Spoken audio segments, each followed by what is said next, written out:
Well, hello, good people. Mark Holmes here at the Red Brick House, and as always, I want to say thank you all for watching, commenting, subscribing, and being part of the Red Brick House.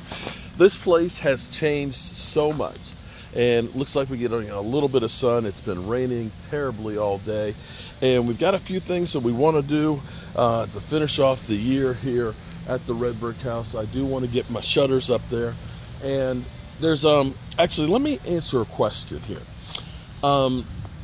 People have been looking at the shutters and they're saying, why, you put the hinges on wrong, they're not right, it should be that they're flush. Well, there's actually a reason to that. There's a method to the madness. Because these aren't like plastic shutters that you would buy or something like that, these are actually real wood shutters, which we have the brick. The brick, believe it or not, is a living, breathing thing. It's constantly pulling out moisture and it's going back and through it. If you have shutters that are wood, and these are wood, having them flush against the brick is going to have that moisture hitting the back of the wood, in which case it's going to stay wet and rot out. So by having these are offset hinges. I got these hinges specifically to do this. And this is actually a style, believe it or not. What they are allowing it is they're allowing the air movement to happen around the windows and around the brick and around the wood shutters, so that way they breathe and they're drying out equally and hopefully won't warp. So that's the method to the madness. We want to, if you remember when we left, we were talking about making another bookcase, and I've since gotten down this morning. This is the plywood for the back of it. This is the base pieces, so I'm going to start putting that together. And my bride, we learned with the house here, the problem we have when we got this couch right here, it was a nightmare. It will not fit through this door. It will not fit through this door. This door is less than 6 foot, and it's only about 29 inches wide because they were smaller people back then. What we ended up doing is we put a 36-inch door on the side, which was great. We got it in there, and we had a nightmare making the turn to be able to get it in there. So looking and knowing this, putting furniture upstairs is a bear. So we found by Hanbei, these are actually, it's a sofa. You're looking at a sofa right here. All these boxes, they're individual pieces that you can basically put, and they have like a little metal clip that locks them in there. So you have the side pieces, so you can put sides, you can convert it in different ways and stuff. If you want it as a love seat, if you want it as a sofa, if you want it as an L-shaped sofa, or if you want to make it as a bed, you can do that, and you can order more pieces to go with it. The other nice thing about it is it opens up. In fact, I've got one piece. I'll show you in just a second. We got one piece we bought just to see if we liked the way it sat. We're like, let's just buy one piece. Let's see how it looks, how it feels, and so on. In here, you'll remember we were working on the bookcase. So we got that bookcase over there done.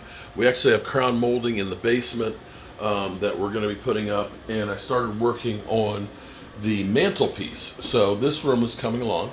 We've actually got some company that's going to be staying with us tonight, and some more coming tomorrow.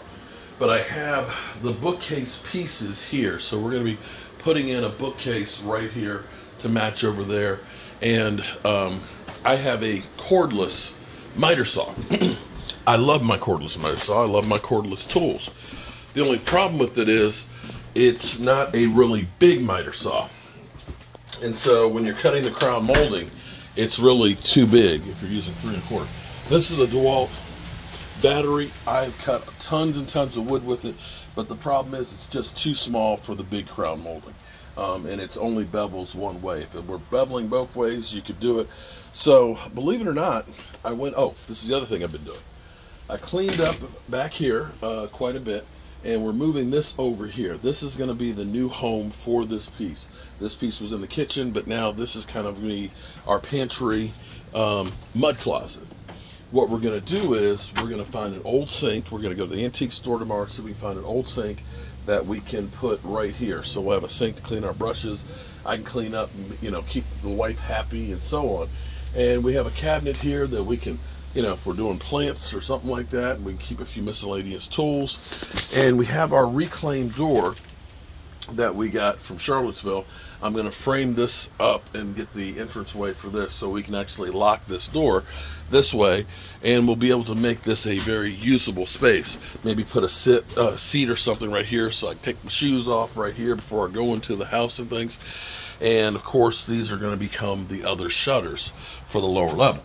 All right, so now that I've explained all of that, let me show you what I'm talking about upstairs for the couch.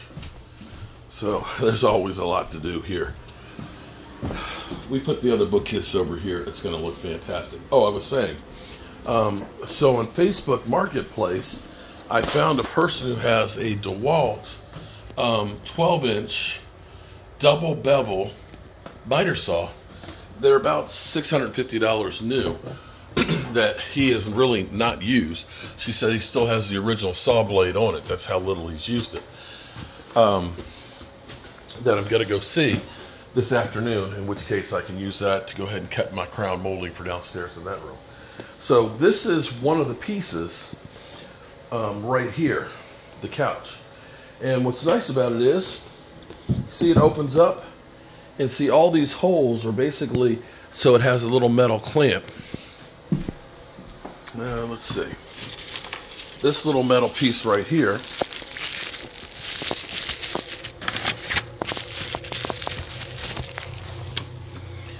these actually, so if you use an ottoman, it just goes in like that, and that holds the pieces together.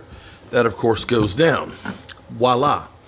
So you can configure it however you want to. And what we're figuring we're going to do, because I think we've got 8 pieces that you can put 3 and 3 together, and you actually have like a full-size bed, so for extra company. That way we've got, if you have more people than bedrooms, and we don't have a lot of bedrooms, you can have somebody sleeping on the couch. And it's actually very comfortable. And same thing with the arms. You can buy the arms separate to go with it. So now, the funny thing was, this wasn't supposed to start coming until Friday to the 3rd of January. It came today early, so now I got to get this stuff in here.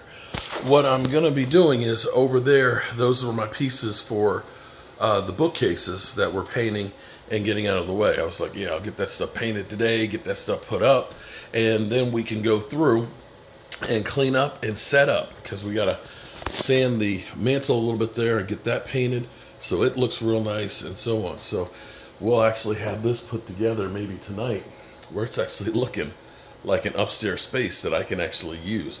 This is the last big space that we have. Well, excuse me, this is the only big space that we have. And this will be great to be able to have a couch up in here. This is kind of like the ensuite, ensuite, okay? It sounds so uppity. The ensuite for our bedroom and guest room, meeting room, and so on. And you can see all of our shutters are painted and ready to go.